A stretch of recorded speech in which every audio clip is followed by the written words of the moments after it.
Hi, Lizzy. Good morning, Joe. How are you? I'm doing fine, and yourself?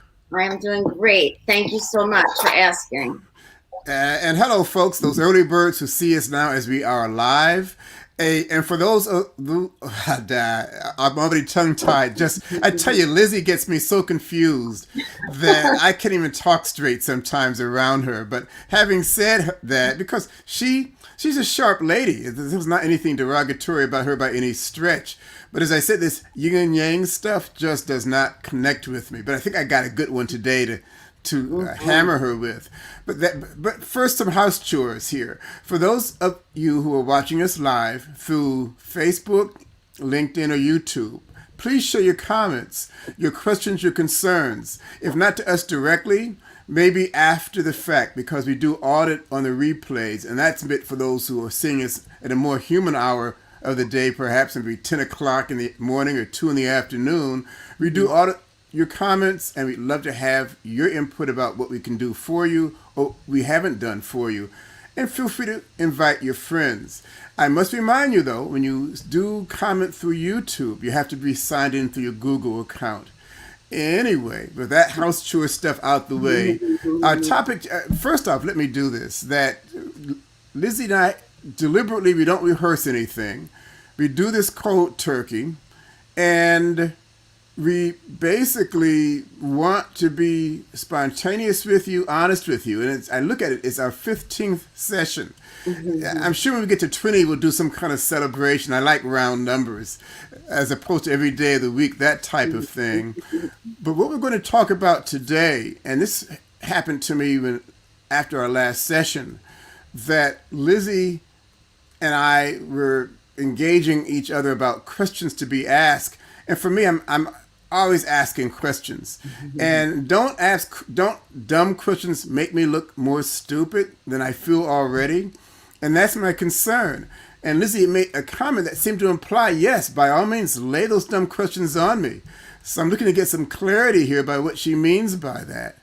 Yeah, I mean, I think that, all learning, all transformation comes from asking questions, questioning, the things that may have been put into our heads, placed in there that I think everything is open. If you're interested in it, should be questioned. That's how Well, we learn. That's how we learn. That's how we grow. That's how well, changes happen. That's how innovation happens. Well, I hear that, and my left brain says, "Yeah, I guess that makes sense." But I remember the last time I asked a question, and the person who was next to me, I was asking of her actually. She says, "Dang, I can't believe you didn't know that." Well, it didn't do a whole lot for my self-esteem at that point. And by the way, she never answered my question on top of that. So I find Mhm. myself very, very hesitant to ask. And I put it in a different context when everything's now Zoom and you Mhm. get 10,000 people on the screen, and the moderator will ask afterwards, are there any questions? And this has happened to me, by the way, when I've given presentations. Mhm. And when nobody, you hear the crickets chirping in the background. Now, I Mhm. have to assume one of few things. Either I've said everything in 15 minutes, and you know everything I've said, and I've yet to figure it all out myself, or you don't have enough interest, or you're afraid to be appearing dumb. And I can Mhm. never make those distinctions. So, how would you turn that audience around if they were all your clients, say? I would say, if there were no dumb questions, would you have any questions?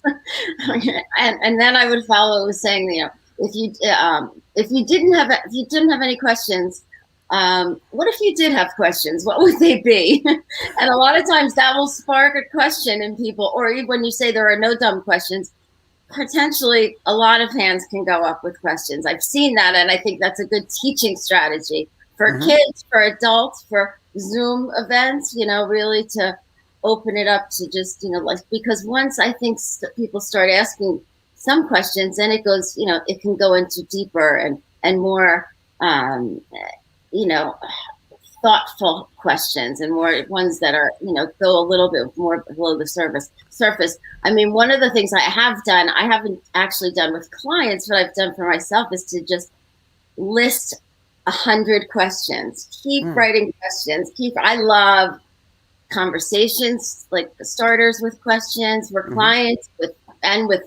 friends and family. I think it's an opportunity to just find out something and really just spark people's curiosity. Well, you bring up a question in my head and a statement an observation in my head at the exact same time. That I was going to ask you, how does one get over the concern of looking dumb? That's really, I think, in many people's lives, that's perhaps, at least my life, more a forceful factor than getting the answer. Because what will my peers, certainly in a business setting, if I'm asking a dumb question, well, dang, how much can I possibly know if I don't even know how to turn the light switch on to make something work? But then so that would be part of it. Is there some steps that one might take to begin to overcome the greater anxiety, fear, concern of looking dumb versus the possibility of learning something? Because when that lady said to me that, or another example, a woman said, a guy this time, I can't believe you don't know that. Well, so I don't want to hear that phrase again. So what do I have to do internally to get past that hesitation on my part? I think again, it's about, you can reframe it, into something like, well, I feel that curiosity and learning things that maybe I should know already, or maybe I want to hear it in a different way. Maybe I need to, learn it in another way. Just being, solution oriented rather than like focusing on, it's about you, because it's really, it's really, people only say that when they want to pump themselves up, right? Like I hear that. And maybe I asked my question poorly, so let me do this. I'm asking my question. That's funny. Excuse my laughter at myself. So let me phrase this differently. It really is an issue of insecurity, I would think, on my part.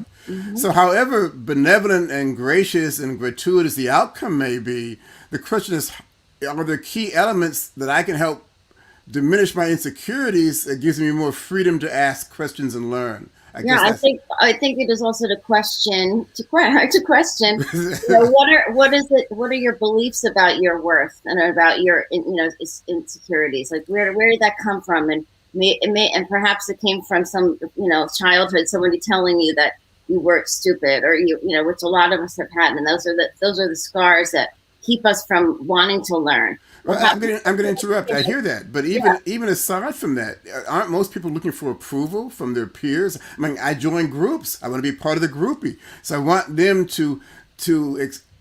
so I try to be what they want me to be, and good, bad, or indifferent. And if I'm not part of that group, then maybe I don't have a sense of self-esteem. So I'm not sure if it's always somebody. I think it's also to question the group. Why is it that you want to be in that group? Does that group hold the values that you stand for? Is it about? They're popular, they're famous. People want to come to their parties. Absolutely, want to be a part of that group. In a generic sense. And I think certainly for younger people who may have not yet formed a sense of identity, and I think there are other categories of people who've been maybe beaten down all their lives. But I think just a natural flow of young people who are looking for a sense, who don't have enough substance in their life to have self-value, self-worth. So they're looking for external indicators. And if I'm doing things your group doesn't approve of, then I'm kind of excluding myself, something I don't want to do. So I don't mean to be so long-winded, but so I don't ask or do things that look silly, stupid, because they may not measure up to that group environment or society in general, rather than just that group. So I would think that you might have some key elements of self-awareness development or self-value development that helps get me past that point, perhaps. Well, I mean, some of the success, the principles that successful people are okay with asking questions, right? Okay with asking for clarification. And, if you're in a job and you don't you're talking about peer groups, but, even in a job, what happens if you don't ask the question, that it can lead to the effect of, again, not being able to fix the solution, have a solution, right? I hear that, but I'm going to interrupt. But the last thing I'm going to hear from my boss was, Joe, that is an absolute stupid question. Why did I ever hire you? That's my fear. The boss might say, thank you for asking. but that's my fear. I And mean, so, I think good leadership develops a culture where questions are welcomed, and I think that those are the groups I want to be in. The ones where okay, questions are welcome, the ones where people don't, you know, um, push other people down to make themselves feel good. So right. again, it comes a little bit with maturity. With like, do you want to be with people who challenge you and rise you, or do you want to be with people who push you down and inspire you again, or like bring you down? And so it's again, surrounding yourself with the people that are going to challenge you, uplift you, be better than you. They say hang around with people who are smarter than you if you want to be successful. Good point. Good point. It calls to mind an instance. I used to be on the board of trustees of a community college in the county in which I live. And I was chair of the educational committee. Now, understand, I'm a board member, and the other attendees, besides the guest, are the hired staff to the college, the president, the executive vice president, some other VPs, and a few deans. And we had a presenter, and it wasn't making any sense to me what this person was saying. So I don't have an educational degree background, but I'm still a board member, which gives me some implied authority. Mm-hmm. And I asked the question, and people kind of shook their heads. No, Joe, that's been answered. That's easily understood. I still didn't understand it. Mm-hmm. So I asked like 15 seconds later the same question to the speaker. And by this time, I'm getting open annoyance from the people who are allegedly subservient to me in the pecking order. I mean, really, they were upset with me. Mm-hmm. And that took me back. Now, I'm a grown adult. I'm not an aspiring kid trying to fit in or trying to hold a job, whatever it may be. I had the position of, I could stop the meeting on a whim. That being said, what I did do is I came, because I still hadn't had an answer. Mm-hmm. So about 30 to 45 seconds later, I kind of chuckled out loud to myself. It says, I'm going to ask this question one more time.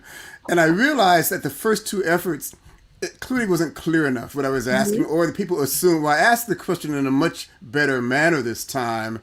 And I didn't get any laughs. And when I looked around, everybody was, as the guy was giving his clarification to my question, I looked around and the entire staff is taking notes on the question I had asked. Mm-hmm. So, well, that's the thing. Sometimes we have to hone our skills to ask the questions. Sometimes we ask the questions that are too general and and sometimes it's good to ask open-ended questions and, but sometimes it's like you need to hone in on what it is you're really asking, mm-hmm. Get clear about what it is that, and then you're able to get the answers that are going to, so then that's exactly what you did. And you needed to go through the process of first asking the question that was really broad and kind of not specific enough, and then you keep asking. That's what the idea of keep asking the questions, and then you're going to get to these deeper levels of inquiry that are kind of where I think the learning can take place, and the expansion for the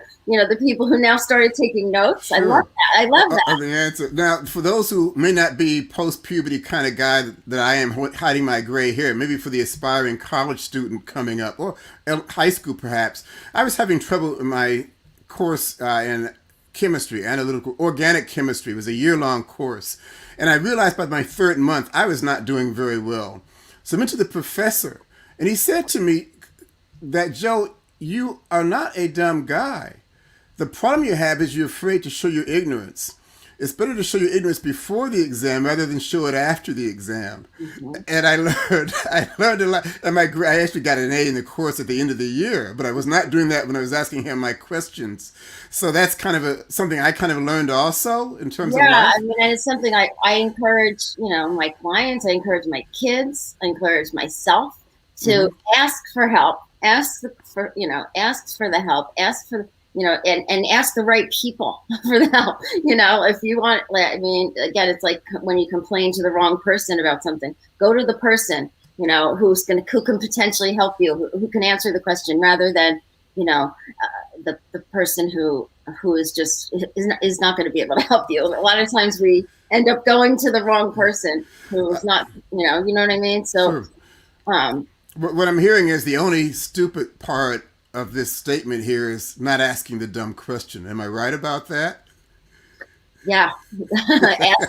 Ask the question. Ask the question. Keep asking. You know, keep learning. Keep being a thinker. A thinker and a learner and open. It's rather having a growth mindset or a fixed mindset, black and Mm-hmm. white. With a growth mindset, we can just keep being open to growing and evolving, which is what we're here to do, in my opinion. Fair enough. Well, we're asking your opinion. That's what we're all about here, folks. We're here to get Lizzy's opinion. We're here to get my confusion. For those of you who side on either side of the coin, hey, vote for me, by the way.